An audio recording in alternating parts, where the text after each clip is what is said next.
All right, I'm back. Let's try this again. So I think where I was left off at was talking about pastoring being one of the most difficult jobs that you can have.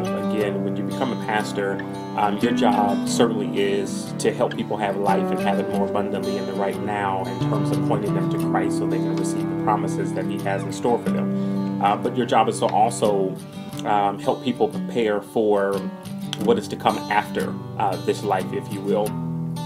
And it's a difficult thing to do, very difficult thing to do. And every pastor that has made an investment into me in terms of encouraging me and getting me ready to take on this responsibility has told me that there's going to come a day.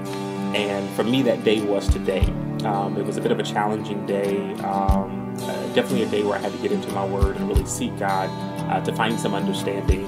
And here's the lesson that I learned today. I'm not going to tell you what happened. I know you was waiting on it. I'm not going to tell you, because I know how you are. But what I learned today is that nothing ever just happens. Nothing ever just comes out of left field. See, sometimes we make that statement that says, I didn't see that coming. It came out of nowhere. It came just out of left field. Nothing just happens. Nothing ever comes out of left field. Before it hits you, it had already started somewhere and had started in motion and started your way, and was set course to collide with you at a particular destination. So because of the fact that nothing just happens, nothing just comes out of left field, therefore nothing surprises God. And sometimes when it seems like we're ill-equipped and ill-prepared to be able to handle the things that are happening in our life, especially things that cause us to be disappointment or things that can bring offense to us, that God gives us the grace to be able to handle anything that happens to us. So one of the things that I learned today is, again, perspective on everything. The first thing that I did is I went immediately to my word and I said, God, you're going to have to help me with this. Show me, Lord.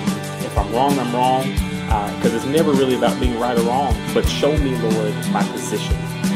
Show me my disposition. Show me where I stand. And after God deals with you, whatever the results of that, then you have to act and continue to move forward in the things that God says that He wants you to do. And one of the most difficult things to do is to,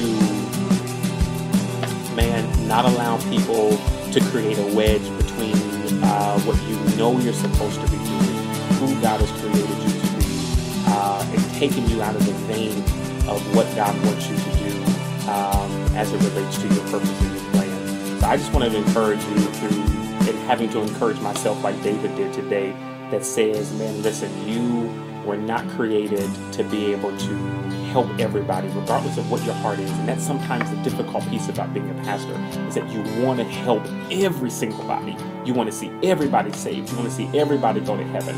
As a pastor, you pray for your people, even though you might not text them, you might not Facebook them, you might not tweet them, you might not call them. But they don't see the times when you are thinking about them, when you're praying for them. They don't see the times when you sacrifice the time with your family, so that way you can ensure that you've got a word for them on Sunday. Even when they don't show up, you still prepare yourself as if you knew or believe that they're going to be in the house, because you want to make sure that you've got something that will impact their life. And you want to make sure that you're speaking the words that God has given you. And so the people don't always see that. I don't know, I guess this is just me sharing my heart as a pastor, since I've only been doing this for a little less than 2 years. So listen, man, just pray for your pastors. Pray for your pastors, because the same way that you need to feel encouragement from your leadership needs to feel encouragement from you. And really seek God to ask Him, how you can really commit to the Lord and be supportive of any form of leadership that you may be under, regardless of what church you go to. Because listen, pastors have feelings too. Pastors have hearts too. Pastors have expectations too.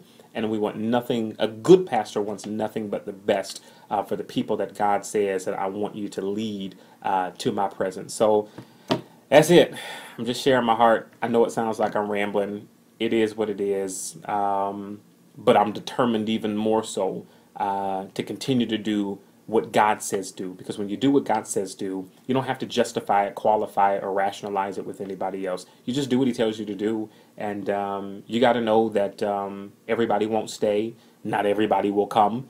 But to the extent that you're doing things to please people, then means that perhaps you're not pleasing God. So in whatever it is that you do, just make sure that you position yourself to where God can look at you and say, I'm pleased with what you're doing. Because man may not be happy. You can't preach a sermon. You can't tell a joke. You can't sing. You can't worship. You can't praise in a form that will make everybody happy with you every single Sunday. You cannot meet everybody's expectations. But what you can do is you can live a life that is holy unto God, to where he says when you get to in front of him, well done. And at the end of the day, that's what you want to hear. You want to hear God say, I am pleased, I am happy, I'm excited, and well done, thy good and faithful servant. You were faithful with the things that I told you to do, regardless of how people interpreted them, regardless of how people perceive them, regardless of people, what they think that they know, or anything of that matter. You got to look for God's seal of approval. And when you do that, you take the burden and the pressure and the offense out of your life. And it just makes life just that much more sweet, if you will. So I'm encouraging you today through my own needing to be encouraged that says, keep doing what God has called you to do. Don't allow anything, anybody, any place, anything to disconnect you from what God says that he wants out of your life. And be that person that God called you to, called and created you to be, because somebody needs that person. All right? Somebody needs you. Listen, if nobody's told you that they love you, if you ain't get a text from somebody today, a tweet, a Facebook, a phone call that says, I love you, I appreciate you, and we'll do this again real soon. I'm out.